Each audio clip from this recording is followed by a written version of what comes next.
এক কোটি সদস্য সংগ্রহ অভিযানে নামলেন ভারতীয় জনতা পার্টির কার্যকর্তারা।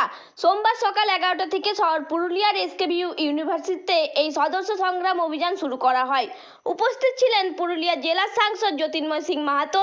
এছাড়াও উপস্থিত ছিলেন পুরুলিয়া জেলার যুব মোর্চার সভাপতি রুহি দাস মাহাতো এবং বলরামপুর বিধানসভার কো-কনভেনার বিশাল দুবে এবং জেলার যুব মোর্চার সহসভাপতি প্রকাশ মাহাতো সহ একাধিক বিজেপির নেতৃত্ববৃন্দ। এদিন বিজেপি সদস্যদের মোবাইল রিনিউ করার পাশাপাশি নতুন সদস্য গ্রহণ করলেন পুরুলিয়া জেলার সাংসদ জ্যোতির্ময় সিং মাহাতো। পুরুলিয়া থেকে সঞ্জয় সিং মাহাতোর রিপোর্ট। দেখুন, সারা রাজ্য জুড়ে আমাদের সদস্যতা অভিযান চলছে। গত মাসের 27 তারিখ মাননীয় গৃহমন্ত্রী পশ্চিমবাংলায় এসে শুভ সূচনা করে গেছেন এবং জোর কদমে আমাদের বিভিন্ন জেলার বিভিন্ন বুথে, কলেজের ক্যাম্পাস থেকে শুরু করে ইউনিভার্সিটি থেকে শুরু করে সব জায়গাতেই চলছে।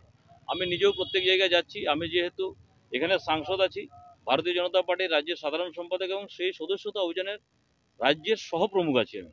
সেই সূত্রে সব জায়গায় সক্রিয়ভাবে আমি যাচ্ছি এবং এখানেও দেখছেন যত ইউনিভার্সিটির বাচ্চা কাচ্চা ছেলে মেয়েরা আসছে মোদিজির সঙ্গে জুড়তে চাইছে, ভারতীয় জনতা পার্টির সঙ্গে জুড়তে চাইছে, তারা সদস্যতা হচ্ছে।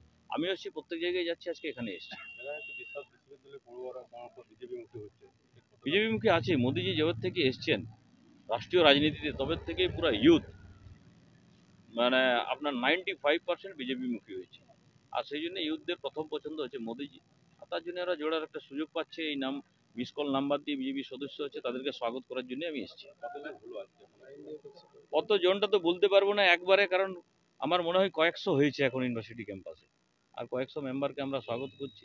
তারা হয়েছে মোবাইলের মাধ্যমে। কিরকম ব্যাপক আছে, সারা ব্যাপক আছে। গতবারের চেয়ে আমরা বেশি করবো এই টার্গেট নিয়ে নেমেছি এবং ভালো সংখ্যায় আমাদের মেম্বারশিপ হবে। সারা পশ্চিমবাংলায় আমরা টার্গেট নিয়েছি 1 কোটির উপরে।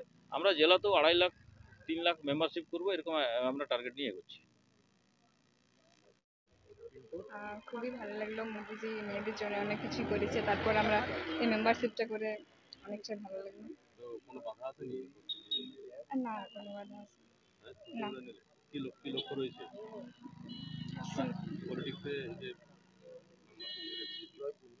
না, লক্ষ্য আমরা মোদিজিকে ঠিক মনে হয়, আমাদের সেরকম পলিটিশিয়ান মনে হয়, এই জন্য আর কি। বিউটি মানে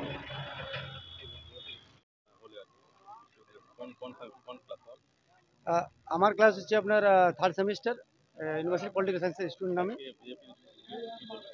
হ্যাঁ, এই প্রসঙ্গে বলতে চাইছি যে আমাদের যে ভারতের যে পলিটিক্যাল কালচার আর কি, পলিটিক্যাল কালচার 3টা ভাগ সাধারণত আপনারা জানেনই, প্যারোকিয়াল, সাবজেক্টিভ আর পার্টিসিপেন্ট। ভারতের যে পলিটিক্যাল কালচারটা সেটা মানে বেশিরভাগ দিকে প্যারোকিয়াল আর কি। তো সেটা যাতে পার্টিসিপেন্টের মধ্যে আসে তারই একটা প্রচেষ্টা।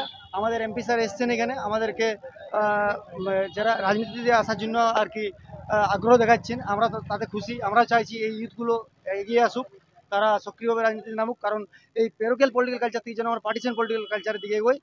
আর আমাদের রাজনীতিতে যেন আরো